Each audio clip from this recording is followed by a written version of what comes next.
প্ৰভু যীশুখ্ৰীষ্টৰ নামত আপোনালোকক চালম 139 নম্বৰ গীতৰ 23 আৰু 24 পদ পঢ়িম। হে ঈশ্বৰ, মোৰ বুজ বিচাৰ লৈ মোৰ মন জানা, মোক পৰীক্ষা কৰি মোৰ কল্পনা বুজা। অনুগ্ৰহ কৰি শুনক। কিছুমান লোকে মুখেৰে পাপ কৰে, গালি দি মিছা কথা কৈ আনক আঘাত দি মুখেৰে পাপ কৰে। কিছুমান লোকে চকুৰে পাপ কৰে, কিন্তু মুখেৰে পাপ কৰিলে গম পাই যোৱা যায়। যাক আপুনি গালি দিলে, যাক আঘাত দিলে তেওঁলোকে গম পাই যায় এইজন মানুহৰ মুখ ভাল নহয়। যদি আপুনি চকুৰে পাপ কৰে তেন্তে বিভিন্ন সন্দৰ্ভত আপোনাৰ মা দেউতাই গম পাই যাব পাৰে যে আপোনাৰ চকু ভাল নহয়। যিবোৰ ফিল্ম চাব নালাগে সেইবোৰ চাই আছে, বা আপোনাৰ স্বামী বা পত্নীয়ে গম পাব পাৰে আপোনাৰ চকু ভাল নহয়। সদায় সন্মুখৰ মহিলাগৰাকীক চুবুৰীয়ানীক চাই থাকে, তাৰ মানে আপুনি মুখেৰেই পাপ কৰক বা চকুৰেই পাপ কৰক, অলপ চলপ লুকুৱাব পাৰে বা ঢাকি থব পাৰে। কিন্তু কোনেও গম নোপোৱাকৈ আপুনি মনৰ ভাৱনাতেই পাপ কৰিব পাৰে। আপুনি বৰ ভক্তিৰে বাক্য শুনি আছে, কিন্তু আপোনাৰ মনৰ ভাৱনা ক'ৰবাত থাকিব পাৰে। আপোনাৰ সন্মুখত আপোনাৰ ছোৱালী থাকিব পাৰে, ল'ৰা থাকিব পাৰে, স্বামী থাকিব পাৰে, পত্নী থাকিব পাৰে, তথাপিও তেওঁলোকে মনৰ ভাৱনাতেই বহুতো পাপ কৰিব পাৰে। সাধাৰণতে মানুহে কাৰ্যৰ দ্বাৰাই পাপ নকৰিব পাৰে, কিন্তু মনৰ ভাৱনাত পাপ কৰিব পাৰে। আজি মোৰ প্ৰশ্ন হৈছে এনেকুৱা, পাপ মানে মনৰ ভাৱনাতেই পাপ কৰা লোক আমাৰ মাজত যদি কোনোবা আছে, নিশ্চয় আজি ঈশ্বৰৰ উপস্থিতিত প্ৰাৰ্থনা কৰিব লাগে। দাউদেও তাকেই কৰিছে। কি লিখা আছে? মোৰ বুজ বিচাৰ লৈ মোৰ মন জানি লওক পিতৃ। হয়তো মনৰ ভাৱনাতেই পাপ কৰি আছো। প্ৰায়েই বহুতো ভাই ভনীসকলে মোৰ ওচৰলৈ আহে। সাধাৰণতে তেওঁলোকৰ কিছুমানে কয়, ব্ৰাদাৰ, মোৰ চকু ভাল হৈ নাথাকে, চকুৰে পাপ কৰি থাকোঁ। আৰু কিছুমানে কয়, মই নিজৰ মনৰ ভাৱনাৰে পাপ কৰি আছো, মোৰ মনৰ ভাৱনা থিৰ হৈ নাথাকে, মনলৈ অপবিত্ৰ চিন্তা আহিছে, অপবিত্ৰ বিচাৰবোৰ আহি আছে, মই টোপনি যাব পৰা নাই, মই অপবিত্ৰ হৈ আছো। য়েছ, দাউদে কি কৈছে জানেনে? হে পিতৃ, মোৰ বুজ বিচাৰ লৈ মোক পৰীক্ষা কৰক, মোৰ মন জানা। হয়তো মনৰ ভাৱনাৰে পাপ কৰি আছো। আৰু ইমানেই নহয়, মোৰ দুষ্টতাৰ কোনো পথ আছে কি নাই তাক চোৱা। দুষ্টতাৰ কোনো পথ মোৰ জীৱনত ক'ৰবাত নাইতো, তাক চাওক, পৰীক্ষা কৰক। তাৰ মানে দাউদে কি বিচাৰিছিল? শত্ৰুবিলাকৰ ওপৰত জয় হোৱাতকৈও অধিক, নিজৰ শৰীৰৰ সুস্থতাতকৈও অধিক, তেওঁক চাৰিওফালৰ পৰা ঘেৰি থকা অপমান আৰু নিন্দাবোৰতকৈও অধিক তেওঁ কি বিচাৰিলে জানেনে? তেওঁৰ আত্মিকতা ঠিকে থাকিব লাগে। প্ৰিয়সকল, তেওঁ কোনোবা দিনা এনেকুৱা বাৰ্তা শুনাৰ দ্বাৰাই নহয়, এয়া আমাৰ জীৱনৰ এটা অংগ হ'ব লাগে।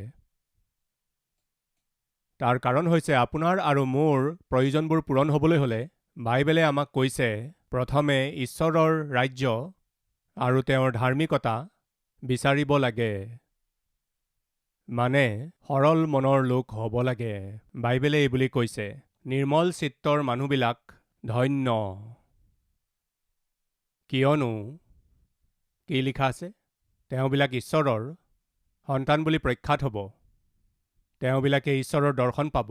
প্ৰিয় ভাই ভনীসকল, যিসকলৰ মন শুদ্ধ তেওঁলোক ধন্য, আশীৰ্বাদ পাব, উন্নতি লাভ কৰিব, উন্নত কৰা হ'ব, ঈশ্বৰক দেখা পাব, তেওঁলোকে ঈশ্বৰৰ সন্তান হিচাপে চলিব। প্ৰিয়সকল, সৰ্বপ্ৰথমে দাউদে বিচাৰিছে যে মই ঈশ্বৰৰ সৈতে সদায় এক সহভাগিতাত থাকিব লাগে। ঈশ্বৰ আৰু মোৰ মাজত পাপক দেৱাল হিচাপে থাকিবলৈ দিয়া নহ'ব।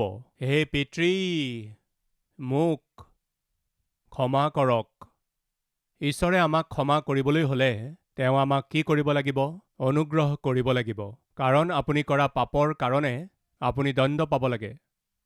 পাপৰ বেচ কি? দণ্ড। সৰলকৈ কৈছো, পাপৰ বেচ কি? দণ্ড। মই আৰু আপুনি কৰা পাপৰ কাৰণে আমি কি পাব লাগে? দণ্ড পাব লাগে। এতিয়া আমি সেই দণ্ড নাপাবলৈ হ'লে ক্ষমা কৰা হ'ব লাগে। ক্ষমা কৰা হ'বলৈ ঈশ্বৰে আমাক কি কৰিব লাগিব? অনুগ্ৰহ কৰিব লাগিব। বুজি পালেনে? সেইকাৰণে দাউদে কৈছে, হে পিতৃ মোক ক্ষমা কৰক, মই কৰা পাপসমূহ পিতৃ ক্ষমা কৰি দিয়ক। এয়া কি ব্ৰাদাৰ, 1 মিনিট ৰ'ব, ইয়াত ক্ষমা কৰাৰ কথাটো নাই লিখা। আপুনি নিজৰ পৰা যোগ দিছে এই বুলি কৈছে নেকি? মই তাকেই কৈ আছোঁ। ঈশ্বৰে আমাক ক্ষমা কৰিবলৈ হ'লে তেওঁ কি কৰিব লাগিব? অনুগ্ৰহ কৰিব লাগিব। দাউদে পোনে পোনে কৈছে, পিতৃ মই পাপ কৰিলোঁ, মোক ক্ষমা কৰক। কি কাৰণে? আপুনি যদি মোৰ ওপৰত অনুগ্ৰহ নকৰে মই দণ্ড লাভ কৰিম। সেই দণ্ডৰ পৰা মই সাৰিবলৈ হ'লে মোক ক্ষমা কৰিব লাগিব। মই ক্ষমা লাভ কৰিবলৈ হ'লে আপুনি অনুগ্ৰহ কৰিব লাগিব। প্ৰিয়সকল, লোকে লিখা শুভবাৰ্তাৰ 18 অধ্যায় 13 নম্বৰ পদ। কিন্তু কৰতোলাই আঁতৰত থিয় হৈ স্বৰ্গৰ ফালে চকুকে তুলিবলৈ সাহ নাপায় কিয় পৰা নাছিল? তাৰ সাহসেই হোৱা নাছিল। কি কৰিবৰ কাৰণে? স্বৰ্গৰ ফালে নিজৰ চকু তুলিবৰ কাৰণে তাৰ সাহসেই হোৱা নাছিল। কওকচোন, বাক্যত লিখা আছে, স্বৰ্গ মোৰ সিংহাসন আৰু এই পৃথিৱী মোৰ ভৰিৰ পীৰা। স্বৰ্গত কোন আছে? সিংহাসনত বিৰাজমান ঈশ্বৰ আছে। এই কৰতোলাজনে স্বৰ্গৰ ফালে নিজৰ চকুকে তুলিবলৈ নিবিচাৰিলে। তেওঁ কৰা পাপে তেওঁৰ মুখমণ্ডলক অপমানেৰে ভৰাই পেলালে। পাপে আমি নজনাকৈয়েই আমাৰ মুখমণ্ডলক অপমানেৰে ভৰাই পেলায়। নাপাহৰিব। প্ৰিয়সকল, সৰুতে আপুনি জানে নহয়, মই পঢ়া শুনাত ভালদৰে মন নিদিছিলোঁ। সেইকাৰণে স্কুলৰ পৰা প্ৰগতি পত্ৰ পালে মাহেকীয়া পৰীক্ষাবোৰ 25 নম্বৰৰ যে থাকে, সেই পৰীক্ষাবোৰত মই 3 নম্বৰ পাইছিলোঁ, 7 নম্বৰ এনেকুৱা নম্বৰ পাইছিলোঁ, 2। প্ৰিয়সকল, মই এই নম্বৰবোৰ সলনি কৰিব পাৰিমনে? সলনি কৰিব নোৱাৰোঁ। ঘৰলৈ গৈ দেখুৱালে মায়ে চহী কৰিব জানো? এই নম্বৰবোৰ চাই মায়ে চহী নকৰিব, তেন্তে মাৰিব। যদি মাৰপিট নকৰি আনন্দেৰে চহী কৰিবলৈ হ'লে কি কৰিব লাগিব?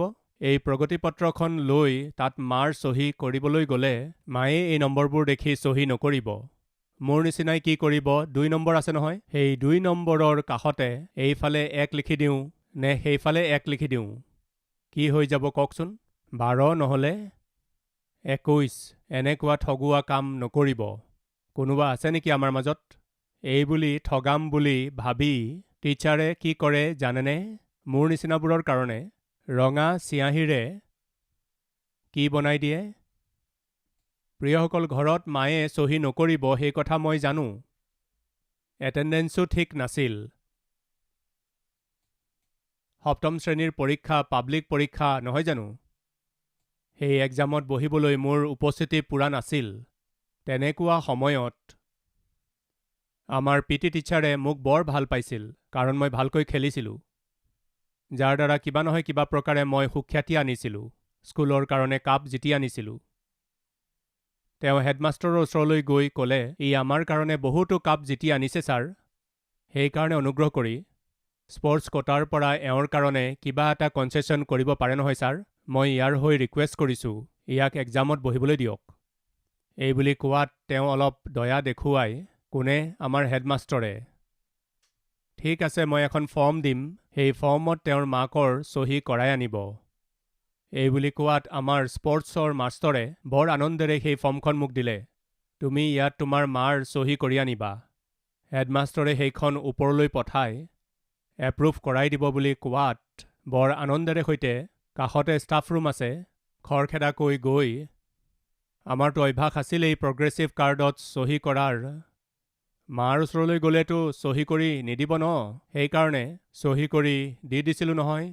সেই অভ্যাসৰ কাৰণে খৰখেদাকৈ কাষৰ কোঠাটোলৈ গৈ চহী কৰি সৰলতাৰে গৈ হেডমাষ্টৰক সেই ফৰ্মখন দি দিলোঁ।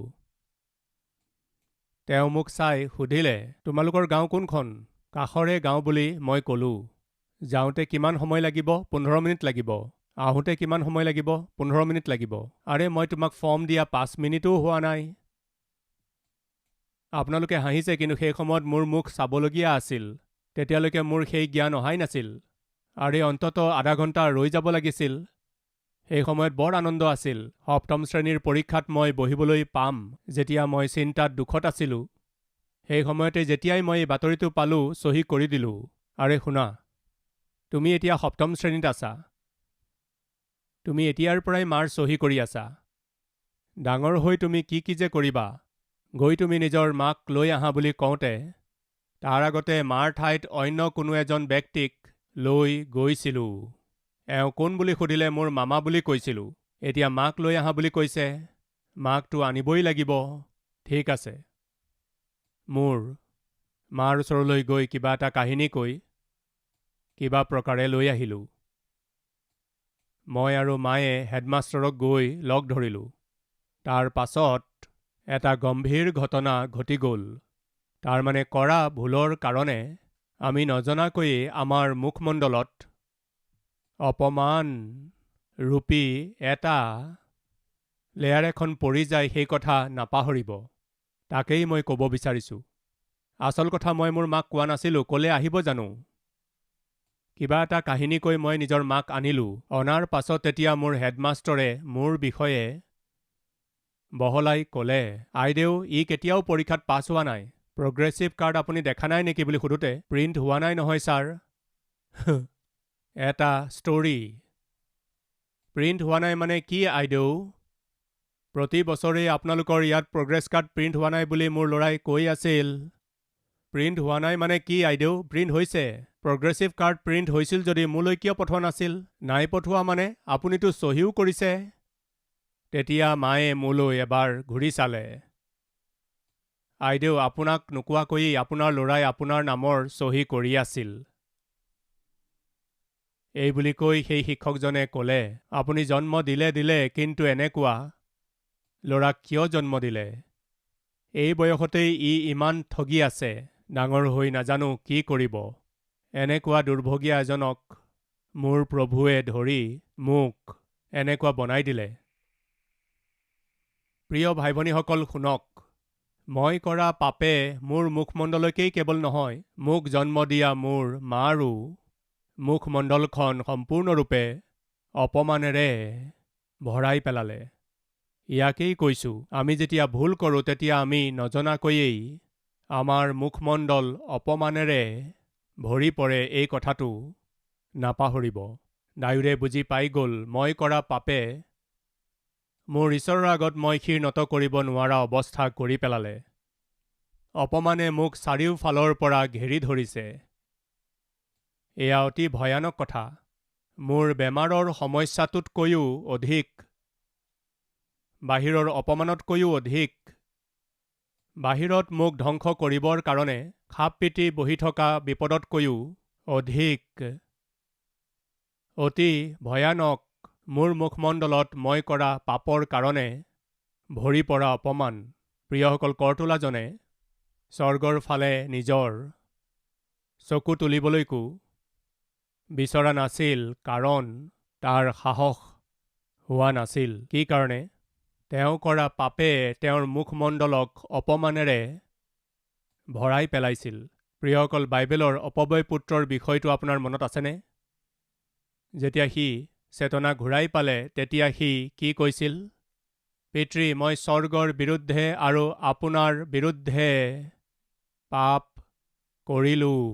এতিয়া মই আপোনাৰ পুত্ৰ বুলি কোৱাৰো মই যোগ্য নহয়।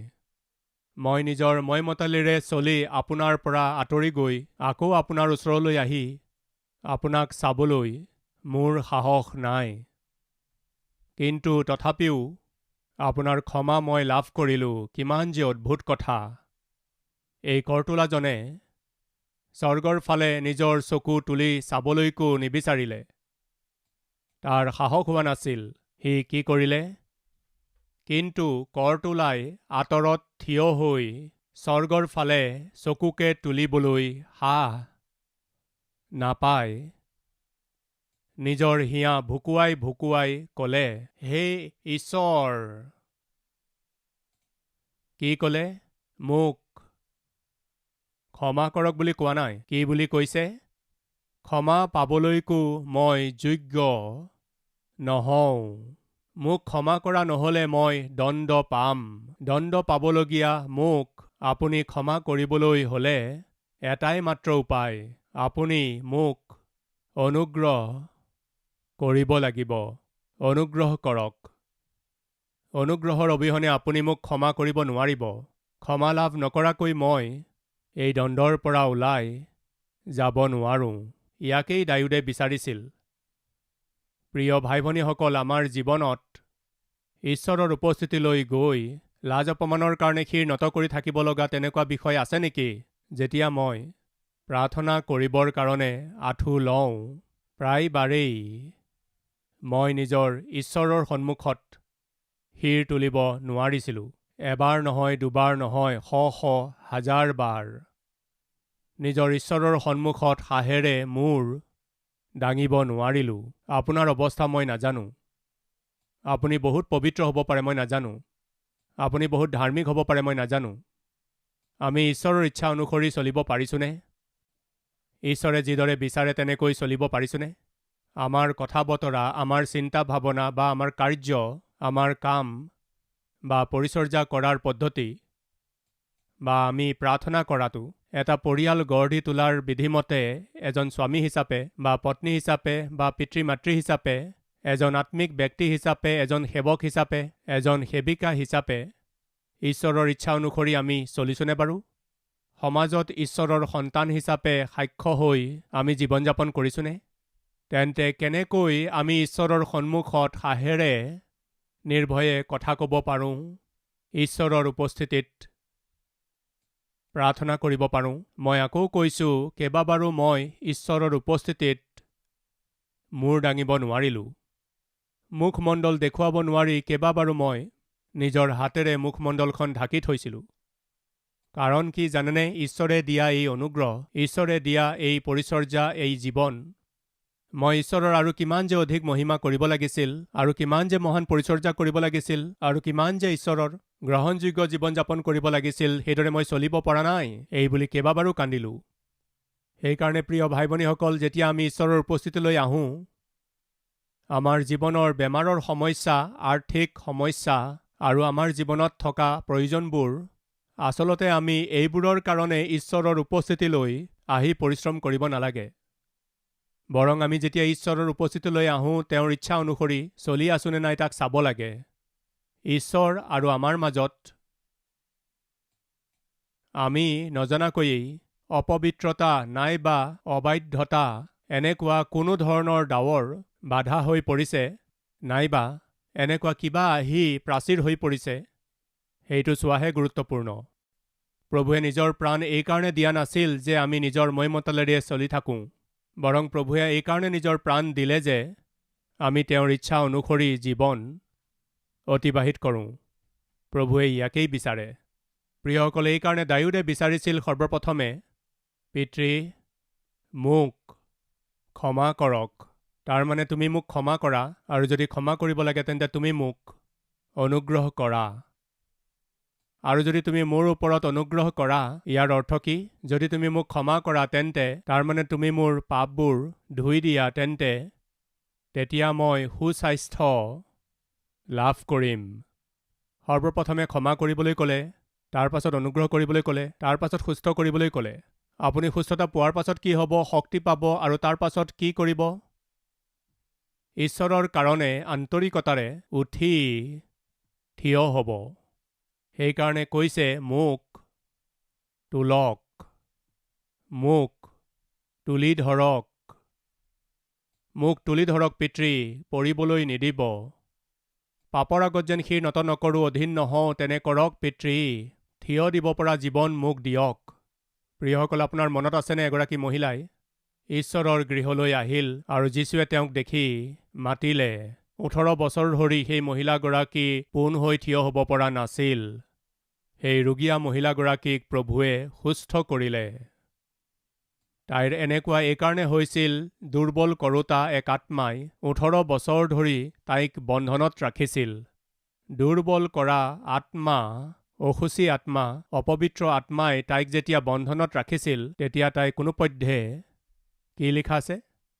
তাই পোন হৈ থিয় হ'ব পৰা নাছিল। লুক 13:11 আৰু চোৱা 18 বছৰৰ পৰা দুৰ্বলতাজনক আত্মাৰ অধীন হোৱা এজনী তিৰোতা আছিল। কিমান বছৰৰ পৰা? 18 বছৰ 18 years দুৰ্বলতাজনক আত্মাৰ অধীন আছিল। তেওঁ কুজি হৈ কোনোমতে নিজৰ গা পোন কৰিব নোৱাৰিছিল। থিয় হ'ব পৰা নাছিল। প্ৰিয়সকল, কিমান বছৰৰ পৰা কুজি আছিল? 18 বছৰৰ পৰা কুজি আছিল, থিয় হ'ব পৰা নাছিল। আজি আমাৰ মাজত এনেকুৱা লোক নাই বুলি ক'বনে? বয়স 50, 60, 70, 80, 90 বছৰ হৈ গৈছে, কিন্তু আত্মিক ৰূপে ঠিকমতে থিয় হ'ব পৰা নাই। কিবা নহয় কিবাৰ আগত নত হৈছে। যিকোনো পাপৰ আগত নত হৈছে। কিবা নহয় কিবাৰ অধীন হৈ আছে, দুৰ্বল হৈ আছে। আপুনি কাৰ আগত নত হৈছে, আপুনি কাৰ অধীন হৈ আছে, সেয়া আপুনিয়ে জানে। তেওঁ 18 বছৰৰ পৰা পোন হৈ থিয় হ'ব নোৱাৰি কোজা হৈ পৰিছিল। আজি আমাৰ মাজৰ কিমান যে কোজা হৈ আছে। আপুনি যিমান বছৰৰ পৰা পাপৰ অধীন হৈ চলি আছে, আপুনি এইদৰে নত হৈ অধীন হোৱাটো ঈশ্বৰে নিবিচাৰে। আপুনি স্থিৰ হোৱাটো ঈশ্বৰে বিচাৰে। দৃঢ় হওক।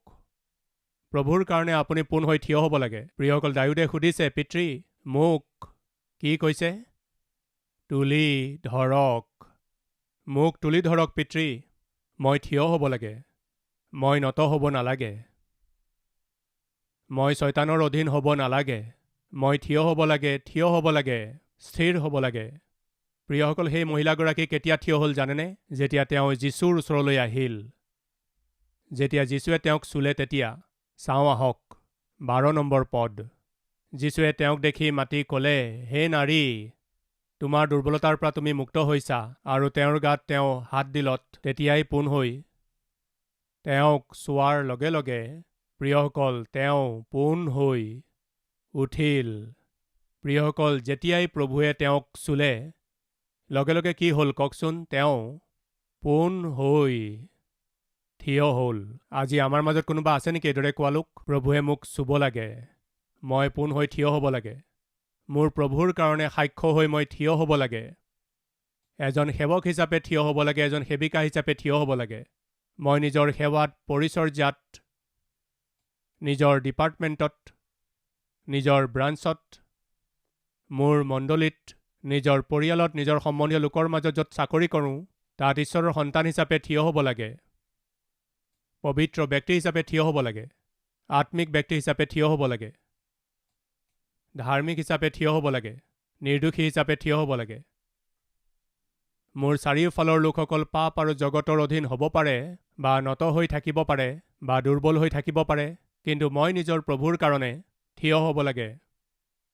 আপুনি থিয় হ'লে কি হ'ব জানেনে? এটা সুন্দৰ কথা আছে, পাছত পঢ়িব।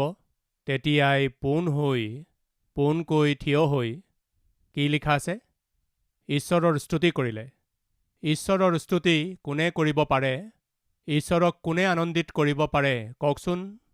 যিজন পৰি যায় তেওঁ, যিজন নত হয় তেওঁ, যিজন বাৰে বাৰে শয়তানৰ আগত নত হয় পৰি যায়, তেনেকুৱা লোকেনে বাৰু? কোন হয় প্ৰিয়সকল যিয়ে ঈশ্বৰক সুখী কৰিব পাৰে? ঈশ্বৰক কোনে সুখী কৰিব পাৰে জানেনে? যিসকল পোন হৈ থিয় হ'ব পাৰে। প্ৰিয়সকল, দাউদে কৈছে, মোক ক্ষমা কৰক, মোক অনুগ্ৰহ কৰক, মোক সুস্থ কৰক, মোক থিয় কৰক। আজি আমাৰ মাজত এইদৰে কোৱা লোক কোনোবা আছে নেকি? মই বাৰে বাৰে পৰি আছোঁ পিতৃ। পিতৃ, যদি আজি আপুনি মোক স্পৰ্শ কৰে, মোক দৰ্শন দিলে, মই পোন হৈ থিয় হ'ব পাৰিম। মই পোন হৈ থিয় হ'ব লাগে, এইবুলি আশা কৰিছোঁ। আজি বাস্তৱিকতে যি মোক লাগে, বেমাৰৰ পৰা মুক্তি, বা অপমানৰ পৰা মুক্তি, বা বিপদৰ পৰা মুক্তি, সংকটত পেলোৱাসকলৰ পৰা মুক্তি নহয় পিতৃ। আজি বাস্তৱিকতে মোক অপবিত্ৰতাৰ পৰা মুক্তি লাগে। মুক্ত কৰক পিতৃ। এইদৰে প্ৰাৰ্থনা কৰা লোক কোনোবা আছে যদি আহক একেলগে প্ৰাৰ্থনা কৰোঁ।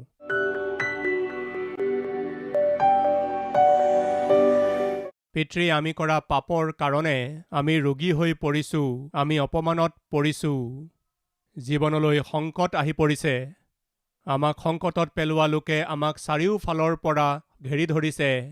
ক্ষমা কৰক পিতৃ, ক্ষমা কৰক পিতৃ। দায়ুদৰ দৰে নিবেদন কৰিছোঁ, আমাক ক্ষমা কৰক, আমাৰ ওপৰত অনুগ্ৰহ কৰক, আমাক আত্মিক আৰু শাৰীৰিক ৰূপে সুস্থ কৰি তোলক। প্ৰভু আমাক তুলি ধৰক, প্ৰভু আমাক থিয় কৰক। পিতৃ, আমি আপোনাৰ সাক্ষ্য হৈ, আপোনাৰ সন্তান হৈ, উত্তম আত্মিক লোক হিচাপে, বিশ্বাসযোগ্যতাৰে সৈতে পৰিচৰ্যা কৰা লোক হিচাপে আমাক থিয় কৰক পিতৃ।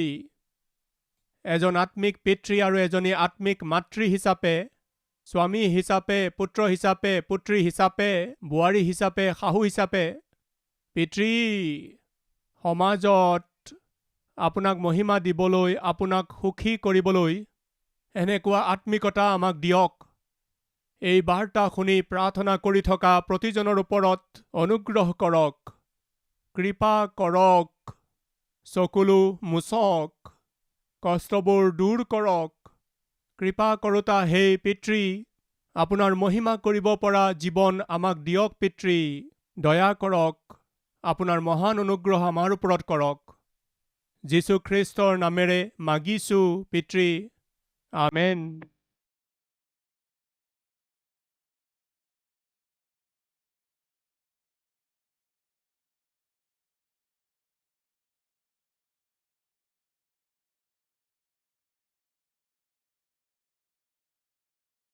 আমাৰ ঠিকনা কালবাৰী, পোষ্টবক্স নম্বৰ 30, কুকটপল্লী, হায়দৰাবাদ 72।